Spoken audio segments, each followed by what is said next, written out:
Hi, I'm Rick Kaler. Thanks for joining me. Given the economic uncertainties around trade policies and their impact on the markets, could this be a good time to add more real estate to your investment portfolio? Well, not unless you do it very thoughtfully. One of the ways I stay grounded in a broader view of economic and policy trends is by reading the Times of London. Often, what happens in the UK arrives in the US a few quarters later. One such indicator came from a story a few weeks ago. According to the National Residential Landlords Association, a third of British landlords now earn less than £10,000, which is roughly $13,500, from their rental properties.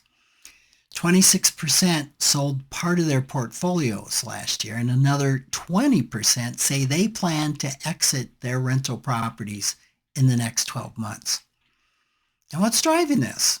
Well, it looks like the main drivers are tightening tax policy, growing regulation, and declining margins. These are similar to pressures that are building across the American rental market.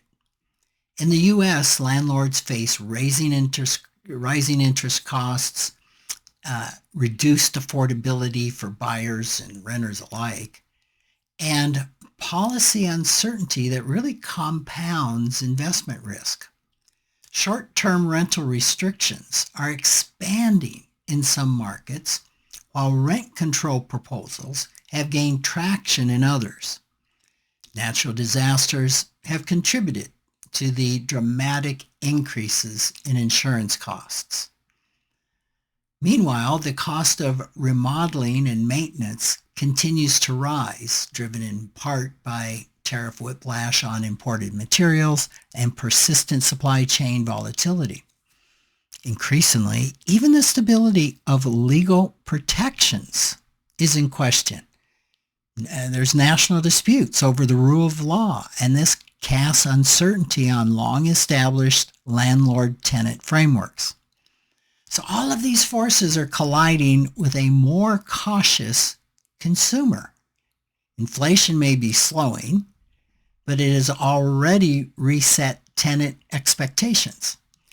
Many renters are staying put rather than upgrading to newer or larger units. Incomes are flat in real terms. Retail and tech layoffs, combined with post-pandemic cuts in office leasing, have really hit local employment in secondary markets. As discretionary budgets shrink, rental demand is shifting toward value and not features. So in short, what that means is landlords are absorbing higher costs with limited ability to increase prices. Now that's called a lose-lose. The U.S. version of this trend is already visible, though not yet as pronounced as in the U.K. Investor sales are rising in high regulation markets. Inventory slowly returning to owner occupants. And in many cities, large institutional buyers are starting to pause their acquisitions, leaving the smaller landlords with few exit options and very little leverage. It's worth remembering that roughly half of the U.S. rental housing stock is owned by ma and pa, by individuals who own just one or two properties. That's half of the U.S. rental stock. These aren't corporate landlords. They're retirees with duplexes, couples who held on to their starter home, or families investing for supplemental income. The populist framing of landlords as heartless entities misses this entirely. For many of these owners, rent checks cover the property's mortgage, the repairs, and very little else. When costs rise, or vacancies stretch, or regulations limit, they feel it personally. So the question is no longer whether rental housing is viable. It's whether the terms have changed enough to make long-term ownership unattractive for individual investors. Before you start looking for rental properties, here are some factors to consider. First, you're going to need to thoroughly research your local laws as well as rental market conditions and trends. It's especially true if you tend to use something like Airbnb or VRBO for short-term rentals. You're going to need to budget for volatility. You need to view tenants as cost-sensitive partners, not just revenue sources.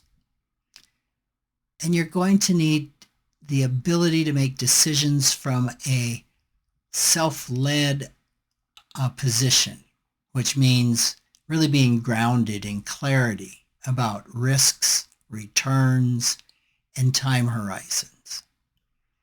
As someone who has decades built financial independence through owning real estate, I know firsthand the sometimes painful ups and downs of being a landlord. It's an investment path to take only with great care and research. You need a long-term perspective and full awareness of the risks. Thanks for listening.